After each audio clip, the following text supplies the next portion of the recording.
Welcome to MCTV Extra Point. I'm your host, CJ Ritchie. I'm gathered today with the Jungle because it's going to be our last show for the season. We got Cam, Vic, Nick, and Mike. How's everyone doing? Doing great. Amazing. Yeah? It's going to be very, very crazy with everyone on here, but I think we got a great shot at doing it. Oh, yeah. All right. Thanks. We're going to start off with an AFC North against an NFC South matchup yesterday. The closest game by points-wise, you have the Colts edge out the Browns 25-24. Cam, I'm going to start with you. Luck has 2 interceptions but can pull the game out. Do you think Luck regressed in that game, or do you think winning is going to give him more confidence and not screw up later? You know, he barely was able to get the job done in that game. You know, in my opinion, Andrew Luck didn't perform to the best of his ability. As you just said, he did throw 2 interceptions. You know, I feel like that Colts defense won the game for Andrew Luck, in my opinion. That's another thing. Now, we have problems in Cleveland, Vic. We got Brian Hoyer, goes 14 for 31, 140 yards, also throws 2 picks. And now they're in the cellar of the tight NFC North. Is it time for Johnny Football? I don't know, man. I don't know. I really don't follow the Browns. I could care less for them, their name, their organization. No, nothing about the Browns excites me at all. So that's understandable. Nick, I'm going to go with the same question just because I want an answer. Yeah, no, it's not about Johnny Football or Brian Hoyer, really. Brian Hoyer, first of all. That's Brian Patine? Well, Brian Patine. Mike Pettin. But it's really about, Brian Hoyer. It's the fact that when they went up 21-13 and they had the ball, they had an 8-point lead, the Browns, he had 6 straight punts, unable to get anything going, which is just inexcusable as a quarterback. But what it comes down to is those 2 minutes of the game were completely miscoached, and it really has to do with him being inexperienced. That's why they lost the game more so than the quarterback position, but it also could have been won at the quarterback position. So it's kind of a double-edged sword. Michael, we have T.Y. Hilton performing again, 10 receptions, 150 yards, 2 touchdowns. T.Y., is he becoming now an elite receiver in the league, or do you still consider him as a slot guy who just got a track star? I still consider him as a slot guy, but not by much. He's coming into his own right now. He's got a good quarterback behind him in Andrew Luck. I'm also going to go with what Nick's been saying about Johnny Football versus Brian Hoyer.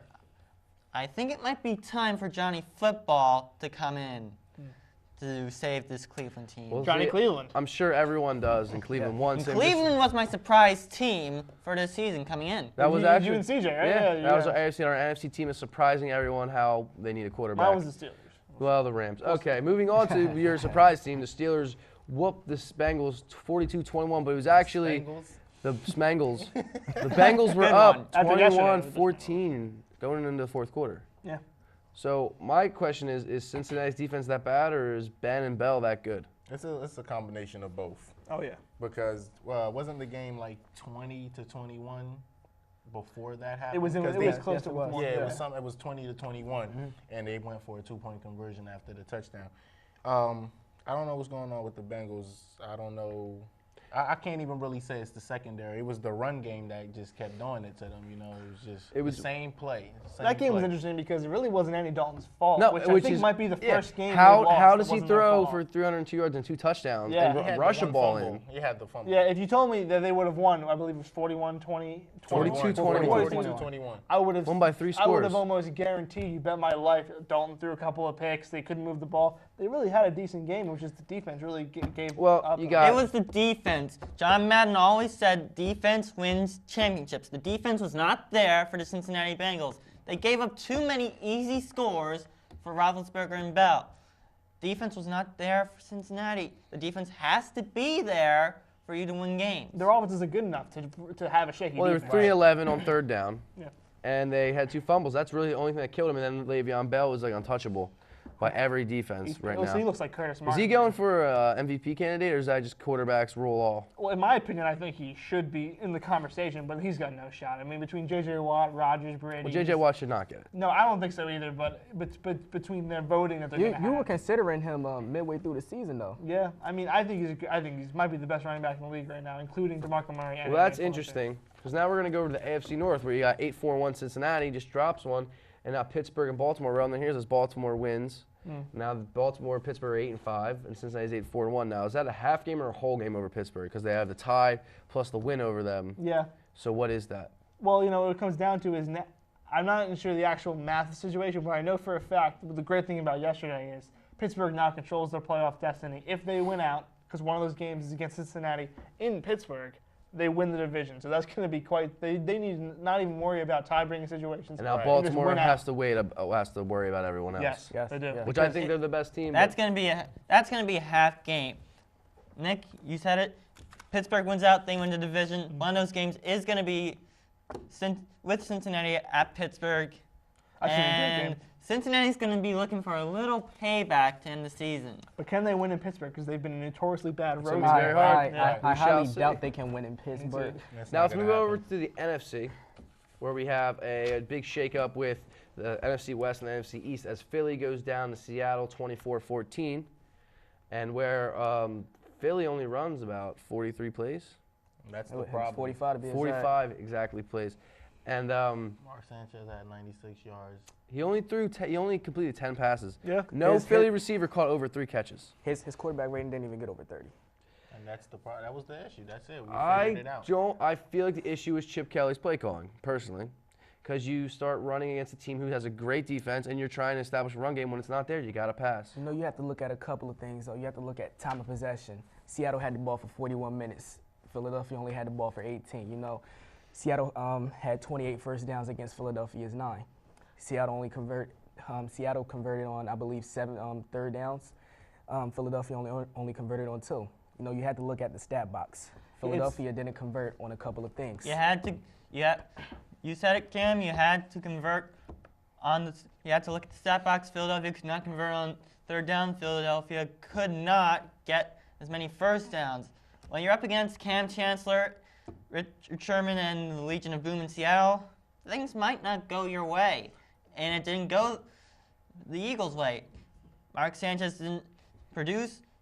The receivers couldn't get going, and the run game just wasn't there. Well, It's not the coach's fault. It's the team's fault. They were up against a good defense. I disagree highly because I think what it shows, I think it was exposed yesterday, his defense, his offense. And I think we need to give him a little bit of a break. The guy has won consistently since he's been in the league. And to put him on the magnifying glass after one bad game is a little harsh. Yeah, it but is. I think it really was exposed. What happens with this high-powered rate of play offense if you can't get first downs? Exactly. But you know, he's been Exactly. exposed a couple of times, though, because it's happened in Arizona Yeah. earlier this But season. wasn't that more about the play? It also happened in San Francisco as well. But this one I think is the most where you can say he lost the game because he refused. Yeah, this to one, change 'cause his those ways. games He were was close used games. to change Those his games ways. were But This still, they was were not. down at the This goal one line, was and they not. Honestly, called this the game was incorrect play very as well, close. though. When it comes up to that, they get a fumble from Marshawn Lynch, and then Yeah. the first They play start throws a playing pick. safe. They Yeah. start playing Was very against the Yeah, that's safe. another thing. And he brings up a point.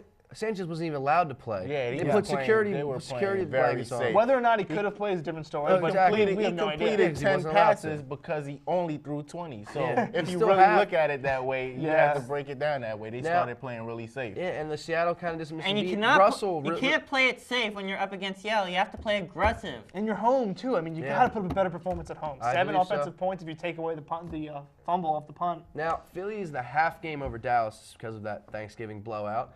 And that Dallas is coming into Philly, which happened last year. Philly beat him in Dallas, and Dallas beat him in Philly. So weird enough, we got the same problem this year. And Dallas also has to play Indy the week after. Anybody have a prediction of what's going to happen? I have Dallas losing out overall. I have them going 10-6. Really? Yeah. Dallas is going to lose in Philly. They have to. I think the Eagles have to bounce back off of this loss. And then it's also a pride thing. You know, you're not going to lose twice. It's the first home But loss it's that they very had. hard to beat division Very hard to teams sweep twice. a team. Yeah.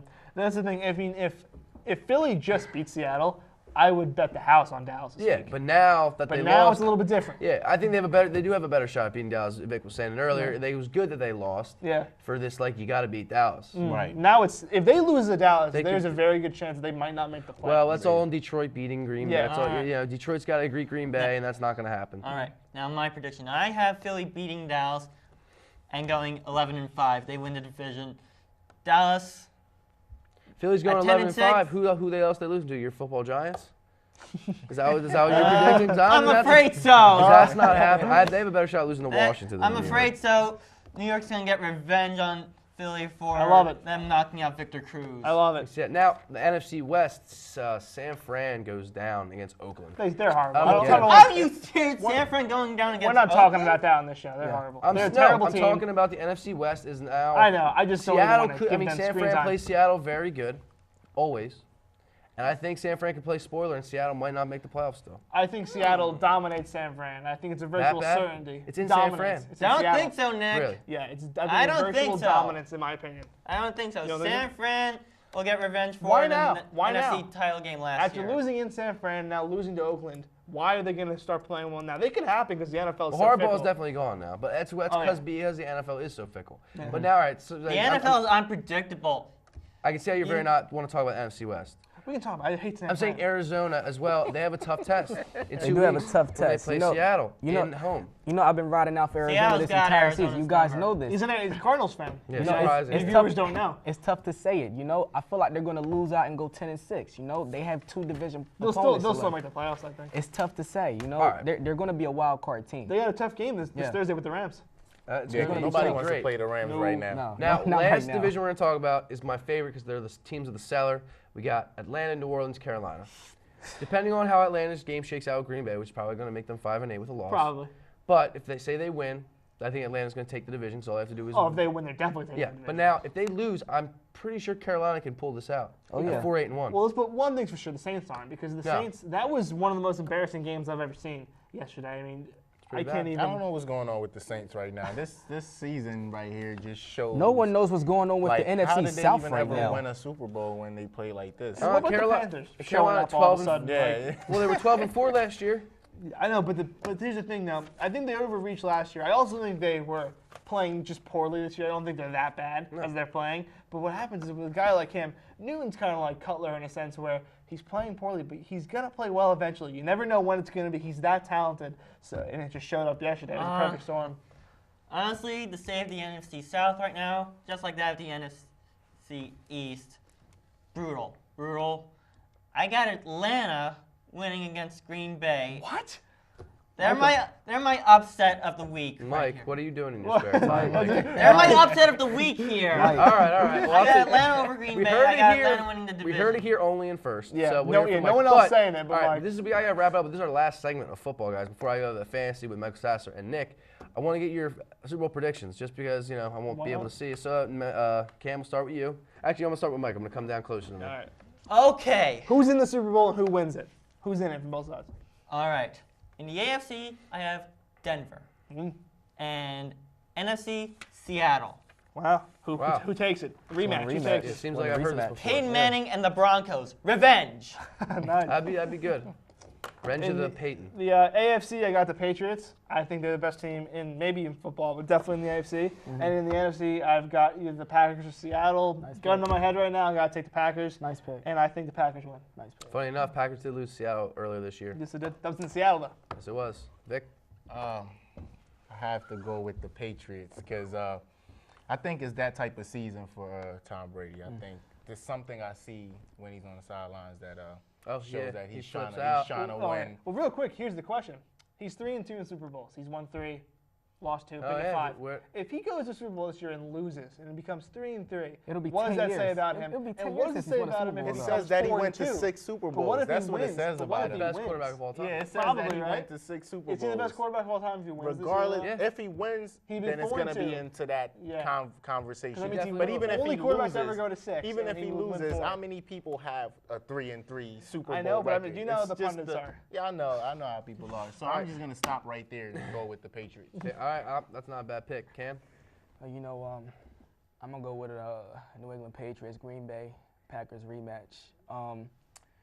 Since they're gonna be playing at a neutral site, I'm gonna take the Patriots. All right, well, Simply put. that's interesting.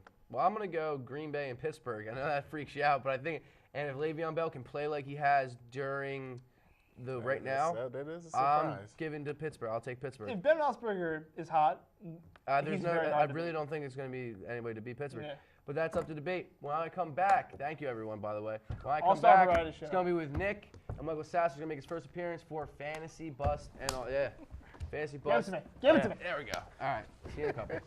give it to me again.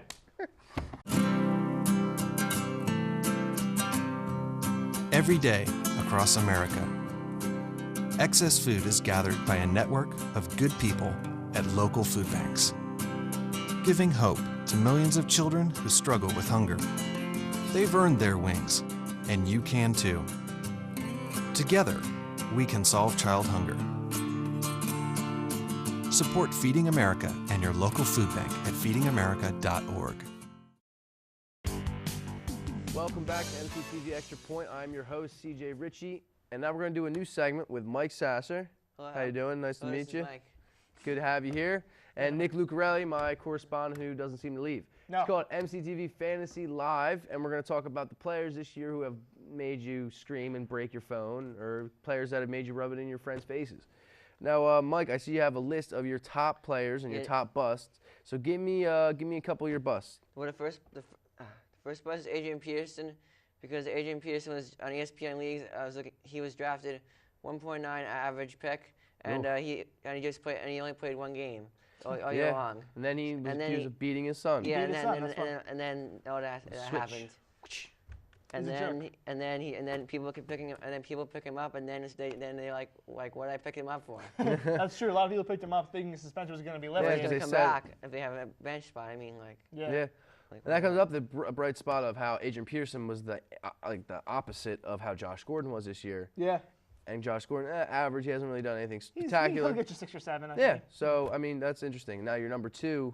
My number 2 bust is LaShawn McCoy. I had him too. I picked him number 1 overall. In Because both he was leagues. picked at the second or third pick, even the first pick. It was like him or Peterson went first in almost all my leagues. Yep. I should have picked Charles. LaShawn and LaShawn McCoy had 4 touchdowns total for the whole year, and he wasn't involved in the receiving game at all. Don't really, worry. for the most part. I know that very well. Well, that's a good segue because who was involved in the receiving game for your top player? Your top running back? Le'Veon Bell was actually the second top running back, but that we were sorry. No, I was just trying to correspond. Sorry, So yeah, who's your other bust? My third bust was Monte Ball because he missed 6 games. I believe about 6 games he missed, and he really wasn't even that good when he played. No. He was drafted in the late second. No, he was drafted in the early first round or the late first round or the early second round. Yeah, and and his backups have just played very good, like C.J. Anderson. Yeah, everyone else has done good. I mean, except for him. It's very interesting. Now your fourth. My fourth bust. I got a man that plays opposite of that guy. Who actually has done not that. He actually played a lot better than. Yeah. Go ahead. Please My unveil. fourth bust is Brandon Marshall because he was drafted in the third round and he got 721 yards receiving, and he was like really consistent because he had a couple weeks ago he had one game of 20. No wait, he had one game of 22, another game of 15 about something like that, and then he had one game of 3 and then one game of 4 and it's just unfortunate that he had to get injured. That's true. Because he was having a really good game. It was like he was going to be. And I have Alshon Jeffrey, and I was like, wish I had when picked Brandon him. Marshall got hurt, it was a godsend. Yeah, So I we're was saying actually against Alshon got all Alshon the Jeffrey. When passes. someone has a collapsed lung, that's great for people. Well, I never wished it upon Brandon Marshall. I, mean, Yeah, I it's just just if think you that have- when I have Alshon, Brandon should get hurt and break a toe sometime. That's true, yeah. But Who's your fifth bust, but- Mike? now your fifth bust, My fifth I took bust is- Gronk in the 7th round because nobody wanted him because they thought he was gonna get hurt. Yeah, Vernon Davis, because he was picked in the 4th round even before Gronk or even Julius Thomas. Jimmy Graham, everyone picked him Well, over. actually, I think Jimmy Graham was picked first. But Jimmy Graham was number 1. But bust Vernon as Davis, he only had 1 double-digit game all year long. well. First game of the season. First game of the whole year, and he hasn't even had a red zone target. And it's just that San Francisco they can't find their identity. Like I don't think really any player on that team is really relevant except for the only guy, the linebacker Borland in defensive player leagues. Borland, top 5 pick for one of the analysts In here the at MCTV IDP. Extra Point as the MVP and the best player in the draft. I don't know who said it. He'll be defensive. Somebody rookie said of the it. year. Be defensive rookie of the year. You Yeah, think? somebody said that last year before he even was in No, the yeah, league. Wisconsin players are I wild. don't know right? who said that, but Yeah, Vernon Davis has been a huge disappointment. Now moving on to So, your top anyway, players, I need a that's just couple. the bright side. Who's your top player? My top player was DeMarco Murray because his lowest game was 7 against the Arizona Cardinals a few weeks ago, I believe. He had 1,770 yards, and he could actually break the record. And he's been there. He's been there when he needed him the most. Yeah. Who's number 2? Yeah, he's also there when the Eagles play him, and he doesn't do as well. That's But the- as We Yeah, like and him even like his that. bad games weren't like that. Like his bad game was like 7. That's not that bad, really. No. Like even Especially for a number 2, because a lot of people draft him as a number 2. in the second round. I'm third playing round. Aaron. I was playing. There's a week I played DeMarco Murray, and Aaron Foster. No. He had DeMarco Murray and who's the other right? Matt Forte. Matt Forte, that's not good. Yeah, Matt Forte. No, I was brutal. I lost very badly. Who's number 2, Mike? My second top player was Andrew Luck because out of 14 games this year, 13 he had 300 yards, and I don't think he's had anything less than 15 in terms of points. Yeah. I mean, I know interceptions are high, but interceptions don't matter for fantasy. So fantasy, I mean, yeah. unless you have Jay Cutler or something. They matter in real football, but I mean, unless you have even if you have Jay Cutler, he's not doing that bad like for fantasy. yeah. That's true. Who Right. got who got And the coming in third number highest 3? player has been very special lately. The third highest player is Le'Veon Bell, Pittsburgh. He's Pittsburgh Steelers running back. And I just want to say that I thought he was going to be really good when he came out of the draft, and the injuries slowed him, and then I thought he might be good. And then I made a mistake because I really should have picked him. The only thing was he got arrested. Yeah. Oh yeah. That was for the only thing. smoking Otherwise, I that- would have picked smoking him. that chronic, he got Yeah. arrested. Before Probably the good season. chronic, but Is that what Otherwise, I it's would have called? picked him. yeah. But anyway, Le'Veon Bell has had only 2 games under 10 points, and the last three games he had over 200 scrimmage yards, and the only other guy in NFL to ever do that is Walter Payton. Yeah, The I love best Sweetness. Player of all time. Probably the best And running back of all time. I'm not sure best player, but best running back, I would say. I think best player. We Well, had- Le'Veon Bell Yes. had 41 points. Yeah, last yeah, I know. Yeah, I 41 played points, and him. he had I 31, was, I think, I and was against 21. Le'Veon Bell. I was also against Arian Foster Yeah. and Russell Wilson. So CJ lost, basically. I lost big time. I lost a lot of money. Who do you got at number? What was it? My fourth one is Aaron Rodgers because ever since he said relax, he hasn't had a game under 15, I believe. He might be the MVP. And too. Aaron Rodgers barely ever can throw any interceptions. 30 touchdowns and 3 interceptions. I can't argue with that pick because And, I hate him. Who's your number 5? My number 5th pick is Peyton Manning because the reason I put Aaron Rodgers over Peyton Manning because he doesn't throw as many interceptions, and Denver has been running the ball a lot, making Peyton go down. Peyton Manning did not have a touchdown yesterday. Yeah, Broke it's his just streak. unfortunate, but he still having a pretty good season. Yeah. Was that the The only game, record? I think Drew Brees' the only, record. He was 2 games away from Drew Brees' record. the only game where he had under 11 points, I think it was the only game he didn't have a touchdown since 2010. The only game he didn't throw a touchdown, which is pretty amazing when you think about That it. is unreal. Anything else you have to add on our fantasy live section? Let's see. I have something to add. Go ahead, you Nick. can add. And we're I gonna have close something it to out. add. I'm going to win my fantasy league. How much money? $250. I'm going for 400. Oh wait, Yeah. actually, can I add something? Actually, I was Sure. going to add something. Sure. The reason the reason Le'Veon Bell is different from McCoy is because Le'Veon Bell is he has the same amount of touchdowns, but he's used a lot more in the receiving game. And he's more versatile, and McCoy is not being used in the receiving game this year. Which is funny because hurting his everyone fantasy thought he was value. going to be. And with well, Sproles, he's going down. With Yeah. Sproles. You can talk how much you hate the Eagles, all right? You can talk how much you just talk about the Jets, Eagles. baby. Jets. We got all right. Well, I want everybody to come run out here if you can for that was everybody on the show. Get out Nobody's here. going to come out here. Yeah, look, I got them already Oh, they're all coming out? MCTV Extra Point. We're closing out our season, our series, and we're having a good time doing it. Cam, you gotta let them in, man. Cam, let them in. Hurry up. We gotta say goodbye to all our fans. We're having Well, yeah, the all right. send off. Wait, The best thing about this show is that we're so unprofessional that we're more professional than you are. And Chris Berman, all that. I wear pants. What does that mean? See, I don't know. I just want to get him out here. I'm just tired of Get this. him out here. Mike! Mike's There he here. We had Mike on with our first segment last year with NASCAR Overdrive. Overdrive. It was one time, and then guess what? He's been a regular ever since. Yep. Vic's finally. Is that Nick's the new. producer? Nick's new. Yeah, dude, throw come some on up paper. here. We're saying Everyone's gonna goodbye. throw some paper. Everyone get a piece of paper. He's ready to Hey, throw Cam's it. coming. He's a Cam's joke. coming, yeah. Everyone, Throw goodbye. it. I'll see you Goodbye. never. Extra point. Famous. Yeah. Wait a minute.